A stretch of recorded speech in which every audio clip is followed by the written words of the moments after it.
شروع اللہ کے نام سے جو بڑا مہربان نہایت رحم والا ہے۔ الف لام میم۔ کیا لوگ یہ خیال کیے ہوئے ہیں کہ صرف یہ کہنے سے کہ ہم ایمان لے آئے چھوڑ دیے جائیں گے اور ان کی آزمائش نہیں کی جائے گی؟ اور جو لوگ ان سے پہلے ہو چکے ہیں ہم نے ان کو بھی آزمایا تھا اور ان کو بھی آزمائیں گے، سو اللہ ان کو ضرور معلوم کرے گا جو اپنے ایمان میں سچے ہیں اور ان کو بھی جو جھوٹے ہیں۔ کیا وہ لوگ جو برے کام کرتے ہیں یہ سمجھے ہوئے ہیں کہ یہ ہمارے قابو سے نکل جائیں گے؟ جو خیال یہ کرتے ہیں برا ہے۔ جو شخص اللہ کی ملاقات کی امید رکھتا ہو تو اللہ کا مقرر کیا ہوا وقت ضرور آنے والا ہے اور وہ سننے والا اور جاننے والا ہے۔ اور جو شخص محنت کرتا ہے تو اپنے ہی فائدے کے لیے محنت کرتا ہے، اور خدا تو سارے جہاں سے بے پرواہ ہے۔ اور جو لوگ ایمان لائے اور نیک عمل کرتے رہے ہم ان کے گناہوں کو ان سے دور کر دیں گے اور ان کو ان کے اعمال کا بہت اچھا بدلہ دیں گے۔ اور ہم نے انسان کو اپنے ماں باپ کے ساتھ نیک سلوک کرنے کا حکم دیا ہے۔ اے مخاطب، اگر تیرے ماں باپ تیرے در پہ ہوں کہ تو میرے ساتھ کسی کو شریک بنائے جس کی حقیقت کی تجھے واقفیت نہیں تو ان کا کہنا نہ مانو۔ تم سب کو میری طرف لوٹ کر آنا ہے، پھر جو کچھ تم کرتے تھے میں تم کو جتا دوں گا۔ اور جو لوگ ایمان لائے اور نیک عمل کرتے رہے ان کو ہم نیک لوگوں میں داخل کریں گے۔ اور بعض لوگ ایسے ہیں جو کہتے ہیں کہ ہم اللہ پر ایمان لائے، جب ان کو اللہ کے راستے میں کوئی ایذا پہنچتی ہے تو لوگوں کی ایذا کو یوں سمجھتے ہیں جیسے اللہ کا عذاب، اور اگر تمہارے پروردگار کی طرف سے مدد پہنچے تو کہتے ہیں کہ ہم تو تمہارے ساتھ تھے۔ کیا جو اہل عالم کے سینوں میں ہے اللہ اس سے واقف نہیں؟ اور اللہ ان کو ضرور معلوم کرے گا جو سچے مومن ہیں، اور منافقوں کو بھی معلوم کرتے رہے گا۔ اور جو کافر ہیں وہ مومنوں سے کہتے ہیں کہ ہمارے طریق کی پیروی کرو، ہم تمہارے گناہ اٹھا لیں گے، حالانکہ وہ ان کے گناہوں کا کچھ بھی بوجھ اٹھانے والے نہیں۔ کچھ شک نہیں کہ یہ جھوٹے ہیں، اور یہ اپنے بوجھ بھی اٹھائیں گے اور اپنے بوجھوں کے ساتھ اور لوگوں کے بوجھ بھی۔ اور جو بہتان یہ باندھتے رہے قیامت کے دن ان کی ان سے ضرور پرسش ہوگی۔ اور ہم نے نوح کو ان کی قوم کی طرف بھیجا تو وہ ان میں 50 برس کم 1000 برس رہے، پھر ان کو طوفان کے عذاب نے آ پکڑا اور وہ ظالم تھے۔ پھر ہم نے نوح کو اور کشتی والوں کو نجات دی اور کشتی کو اہل عالم کے لیے نشانی بنا دیا۔ اور ابراہیم کو یاد کرو جب انہوں نے اپنی قوم سے کہا کہ اللہ کی عبادت کرو اور اس سے ڈرو، اگر تم سمجھ رکھتے ہو تو یہ تمہارے حق میں بہتر ہے۔ تم تو اللہ کو چھوڑ کر بتوں کو پوجتے اور طوفان باندھتے ہو، تو جن لوگوں کو تم اللہ کے سوا پوجتے ہو وہ تم کو رزق دینے کا اختیار نہیں رکھتے، بس اللہ ہی کے ہاں سے رزق طلب کرو اور اسی کی عبادت کرو اور اسی کا شکر کرو، اسی کی طرف تم لوٹ کر جاؤ گے۔ اور اگر تم میری تکذیب کرو تو تم سے پہلے بھی امتیں اپنے پیغمبروں کی تکذیب کر چکی ہیں، اور پیغمبر کے ذمے کھول کر سنا دینے کے سوا اور کچھ نہیں۔ کیا انہوں نے نہیں دیکھا کہ اللہ کس طرح خلقت کو پہلی بار پیدا کرتا پھر کس طرح اس کو بار بار پیدا کرتا رہتا ہے؟ یہ اللہ کو آسان ہے۔ کہہ دو کہ ملک میں چلو پھرو اور دیکھو کہ اس نے کس طرح خلقت کو پہلی دفعہ پیدا کیا ہے، پھر اللہ ہی پچھلی پیدائش پیدا کرے گا۔ بے شک اللہ ہر چیز پر قادر ہے۔ وہ جسے چاہے عذاب دے اور جس پر چاہے رحم کرے، اور اسی کی طرف تم لوٹائے جاؤ گے۔ اور تم اس کو نہ زمین میں عاجز کر سکتے ہو نہ آسمان میں، اور نہ اللہ کے سوا تمہارا کوئی دوست ہے اور نہ مددگار۔ اور جن لوگوں نے اللہ کی آیتوں سے اور اس کے ملنے سے انکار کیا وہ میری رحمت سے نا امید ہو گئے، اور ان کو درد دینے والا عذاب ہوگا۔ تو ان کی قوم کے لوگ جواب میں بولے تو یہ بولے کہ اسے مار ڈالو یا جلا دو، مگر اللہ نے ان کو آگ کی سوزش سے بچا لیا۔ جو لوگ ایمان رکھتے ہیں ان کے لیے اس میں نشانیاں ہیں۔ اور ابراہیم نے کہا کہ تم جو اللہ کو چھوڑ کر بتوں کو لے بیٹھے ہو تو دنیا کی زندگی میں باہم دوستی کے لیے، مگر پھر قیامت کے دن ایک دوسرے کی دوستی سے انکار کر دو گے اور ایک دوسرے پر لعنت بھیجو گے، اور تمہارا ٹھکانہ دوزخ ہوگا اور کوئی تمہارا مددگار نہ ہوگا۔ بس ان پر ایک لوط ایمان لائے، اور ابراہیم کہنے لگے کہ میں اپنے پروردگار کی طرف ہجرت کرنے والا ہوں، بے شک وہ غالب حکمت والا ہے۔ اور ہم نے ان کو اسحاق اور یعقوب بخشے، اور ان کی اولاد میں پیغمبری اور کتاب مقرر کر دی، اور ان کو دنیا میں بھی ان کا صلہ عنایت کیا، اور وہ آخرت میں بھی نیک لوگوں میں ہوں گے۔ اور لوط کو یاد کرو جب انہوں نے اپنی قوم سے کہا کہ تم عجب بے حیائی کے مرتکب ہوتے ہو، تم سے پہلے اہل عالم میں سے کسی نے ایسا کام نہیں کیا۔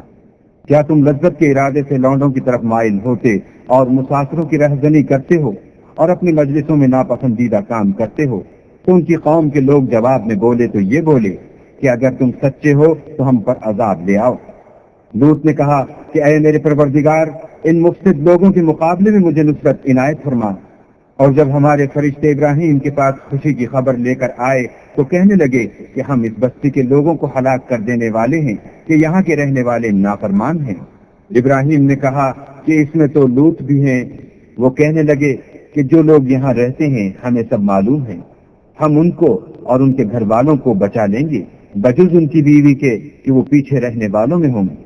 اور جب ہمارے فرشتے لوط کے پاس آئے تو وہ ان کی وجہ سے ناخوش اور تنگ دل ہوئے۔ فرشتوں نے کہا کچھ خوف نہ کیجیے اور نہ رنج کیجیے، ہم آپ کو اور آپ کے گھر والوں کو بچا لیں گے، مگر آپ کی بیوی کے پیچھے رہنے والوں میں ہوگی۔ ہم اس بستی کے رہنے والوں پر اس سبب سے کہ یہ بد کرداری کرتے رہے ہیں آسمان سے عذاب نازل کرنے والے ہیں، اور ہم نے سمجھنے والے لوگوں کے لیے اس بستی سے ایک کھلی نشانی چھوڑ دی۔ اور مدین کی طرف ان کے بھائی شعیب کو بھیجا تو انہوں نے کہا اے قوم، اللہ کی عبادت کرو اور پچھلے دن کے آنے کی امید رکھو اور ملک میں فساد نہ مچاؤ، مگر انہوں نے ان کو جھوٹا سمجھا، سو ان کو زلزلے کے عذاب نے آ پکڑا اور وہ اپنے گھروں میں اوندے پڑے رہ گئے۔ اور عاد اور سمود کو بھی ہم نے ہلاک کر دیا، چنانچہ ان کے ویران گھر تمہاری آنکھوں کے سامنے ہیں، اور شیطان نے ان کے اعمال ان کو آراستہ کر دکھائے اور ان کو سیدھے رستے سے روک دیا، حالانکہ وہ دیکھنے والے لوگ تھے۔ اور قارون اور فرعون اور حامان کو بھی ہلاک کر دیا، اور ان کے پاس موسیٰ کھلی نشانیاں لے کر آئے تو وہ ملک میں مغرور ہو گئے اور وہ ہمارے قابو سے نکل جانے والے نہ تھے، تو ہم نے سب کو ان کے گناہوں کے سبب پکڑ لیا۔ سو ان میں کچھ تو ایسے تھے جن پر ہم نے پتھروں کا مہ برسایا، اور کچھ ایسے تھے جن کو چنگھاڑ نے آ پکڑا، اور کچھ ایسے تھے جن کو ہم نے زمین میں دھسا دیا، اور کچھ ایسے تھے جن کو غرق کر دیا۔ اور اللہ ایسا نہ تھا کہ ان پر ظلم کرتا، لیکن وہی اپنے آپ پر ظلم کرتے تھے۔ جن لوگوں نے اللہ کے سوا اوروں کو کارساز بنا رکھا ہے، ان کی مثال مکڑی کی سی ہے کہ وہ بھی ایک طرح کا گھر بناتی ہے، اور کچھ شک نہیں کہ تمام گھروں سے کمزور مکڑی کا گھر ہے۔ کاش یہ اس بات کو جانتے، یہ جس چیز کو اللہ کے سوا پکارتے ہیں خواہ وہ کچھ ہی ہو، اللہ اسے جانتا ہے اور وہ غالب اور حکمت والا ہے۔ اور یہ مثالیں ہم لوگوں کے سمجھانے کے لیے بیان کرتے ہیں، اور اسے تو اہل دانش ہی سمجھتے ہیں۔ اللہ نے آسمانوں اور زمین کو حکمت کے ساتھ پیدا کیا ہے، کچھ شک نہیں کہ ایمان والوں کے لیے اس میں نشانی ہے۔ اے محمد صلی اللہ علیہ وآلہ وسلم، یہ کتاب جو تمہاری طرف وحی کی گئی ہے اس کو پڑھا کرو اور نماز کے پابند رہو، کچھ شک نہیں کہ نماز بے حیائی اور بری باتوں سے روکتی ہے، اور اللہ کا ذکر بڑا اچھا کام ہے، اور جو کچھ تم کرتے ہو اللہ اسے جانتا ہے۔ اور اہل کتاب سے جھگڑا نہ کرو مگر ایسے طریق سے کہ نہایت اچھا ہو، ہاں جو ان میں سے بے انصافی کریں ان کے ساتھ اسی طرح مجادلہ کرو، اور کہہ دو کہ جو کتاب ہم پر اتری اور جو کتابیں تم پر اتری ہم سب پر ایمان رکھتے ہیں، اور ہمارا اور تمہارا معبود ایک ہی ہے اور ہم اسی کے فرما بردار ہیں۔ اور اسی طرح ہم نے تمہاری طرف کتاب اتاری ہے، تو جن لوگوں کو ہم نے کتابیں دی تھیں وہ اس پر ایمان لے آتے ہیں، اور بعض ان مشرک لوگوں میں سے بھی اس پر ایمان لے آتے ہیں، اور ہماری آیتوں سے وہی انکار کرتے ہیں جو کافر ازلی ہیں۔ اور تم اس سے پہلے کوئی کتاب نہیں پڑھتے تھے اور نہ اسے اپنے ہاتھ سے لکھ ہی سکتے تھے، ایسا ہوتا تو اہل باطل ضرور شک کرتے، بلکہ یہ روشن آیتیں ہیں جن لوگوں کو علم دیا گیا ہے ان کے سینوں میں محفوظ، اور ہماری آیتوں سے وہی لوگ انکار کرتے ہیں جو بے انصاف ہیں۔ اور کافر کہتے ہیں کہ اس پر اس کے پروردگار کی طرف سے نشانیاں کیوں نازل نہیں ہوئی؟ کہہ دو کہ نشانیاں تو اللہ ہی کے پاس ہیں اور میں تو کھلم کھلا ہدایت کرنے والا ہوں۔ کیا ان لوگوں کے لیے یہ کافی نہیں کہ ہم نے تم پر کتاب نازل کی جو ان کو پڑھ کر سنائی جاتی ہے؟ کچھ شک نہیں کہ مومن لوگوں کے لیے اس میں رحمت اور نصیحت ہے۔ کہہ دو کہ میرے اور تمہارے درمیان اللہ ہی گواہ کافی ہے، جو چیز آسمانوں میں اور زمین میں ہے وہ سب کو جانتا ہے۔ اور جن لوگوں نے باطل کو مانا اور اللہ سے انکار کیا وہی نقصان اٹھانے والے ہیں، اور یہ لوگ تم سے عذاب کے لیے جلدی کر رہے ہیں۔ اگر ایک وقت مقرر نہ ہو چکا ہوتا تو ان پر عذاب آ بھی گیا ہوتا، اور وہ کسی وقت میں ان پر ضرور ناگہاں آ کر رہے گا اور ان کو معلوم بھی نہ ہوگا۔ یہ تم سے عذاب کے لیے جلدی کر رہے ہیں، اور دوزخ تو کافروں کو گھیر لینے والی ہے۔ جس دن عذاب ان کو ان کے اوپر سے اور نیچے سے ڈھانک لے گا اور اللہ فرمائے گا کہ جو کام تم کیا کرتے تھے اب ان کا مزہ چکھو۔ اے میرے بندو جو ایمان لائے ہو، میری زمین فراخ ہے تو میری ہی عبادت کرو۔ ہر متنفس موت کا مزہ چکھنے والا ہے، پھر تم ہماری ہی طرف لوٹ کر آؤ گے۔ اور جو لوگ ایمان لائے اور نیک عمل کرتے رہے ان کو ہم بہشت کے اونچے اونچے محلوں میں جگہ دیں گے جن کے نیچے نہریں بہ رہی ہیں، ہمیشہ ان میں رہیں گے۔ نیک عمل کرنے والوں کا یہ خوب بدلہ ہے جو صبر کرتے اور اپنے پروردگار پر بھروسہ رکھتے ہیں۔ اور بہت سے جانور ہیں جو اپنا رزق اٹھائے نہیں پھرتے، اللہ ہی ان کو رزق دیتا ہے اور تم کو بھی، اور وہ سننے والا اور جاننے والا ہے۔ اور اگر ان سے پوچھو کہ آسمانوں اور زمین کو کس نے پیدا کیا اور سورج اور چاند کو کس نے تمہارے زیر فرمان کیا، تو کہہ دیں گے اللہ نے، تو پھر یہ کہاں الٹے جا رہے ہیں۔ اللہ ہی اپنے بندوں میں سے جس کے لیے چاہتا ہے روزی فراخ کر دیتا ہے اور جس کے لیے چاہتا ہے تنگ کر دیتا ہے، بے شک اللہ ہر چیز سے واقف ہے۔ اور اگر تم ان سے پوچھو کہ آسمان سے پانی کس نے برسایا، پھر اس سے زمین کو اس کے مرنے کے بعد کس نے زندہ کیا، تو کہہ دیں گے کہ اللہ نے۔ کہہ دو کہ اللہ کا شکر ہے، لیکن ان میں اکثر نہیں سمجھتے۔ اور یہ دنیا کی زندگی تو صرف کھیل اور تماشا ہے، اور ہمیشہ کی زندگی کا مقام تو آخرت کا گھر ہے۔ کاش یہ لوگ سمجھتے۔ پھر جب یہ کشتی میں سوار ہوتے ہیں تو اللہ کو پکارتے اور خالص اسی کی عبادت کرتے ہیں، لیکن جب وہ ان کو نجات دے کر خشکی پر پہنچا دیتا ہے تو جھٹ شرک کرنے لگ جاتے ہیں، تاکہ جو ہم نے ان کو بخشا ہے اس کی ناشکری کریں اور فائدہ اٹھائیں، سو خیر ان قریب ان کو معلوم ہو جائے گا۔